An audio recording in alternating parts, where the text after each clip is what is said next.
area. They're passive buyers sitting in this area.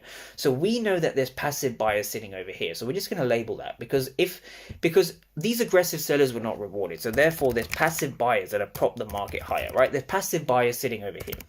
Now that price comes into number 2.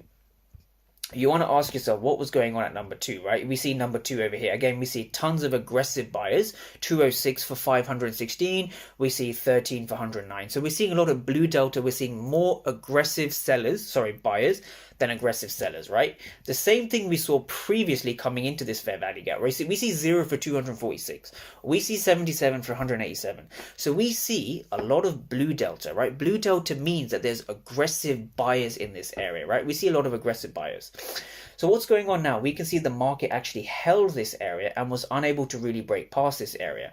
So what's going on over here is that we have aggressive buyers that have failed. So now there's passive sellers. So right now in the markets, I was basically staying cash, right? I took one break even at this point. So if we just go to the trades itself, I took a break even over here, not anything crazy, because I also rushed into a trade. I was FOMOing in the New York session, right? I took a buy trade round about here, got out a break even. So what was going on over here is price was struggling to break above this area. So those aggressive buyers were failing. So now when we come into the zone, right, this was the first trade I took. Notice how my entry was slightly off over here.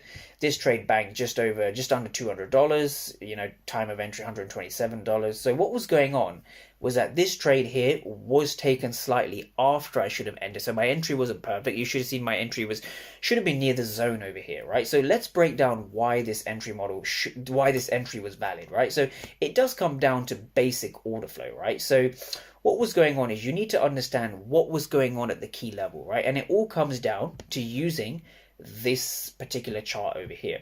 So what was going on is we saw a lot of aggressive sellers here and a lot of aggressive sellers here, right? But the market still moved higher. So there were more passive buyers than aggressive sellers. But when we go back to this zone and understand what was going on, right? Let's just kind of see what was going on. Now from here, we're at an interesting area. Number 3 is an interesting area. The reason for that is because these passive buyers failed, right? They failed to hold the level. So what's going on here is that sellers won.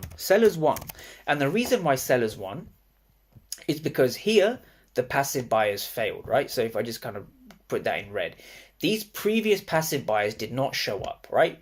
Also, there were lots of aggressive buyers here. They also failed, which meant that sellers were in control, buyers failed, right? So buyers failed over here, sellers won here, sellers won here. And this is the reason, folks, the market moves down in the New York session or in any session, right? It's because you need to understand what's going on between buyers and sellers. So we know that buyers have failed and sellers are in control, right? And this is the reason why this was a valid trade, right? So this is the trade I would have taken.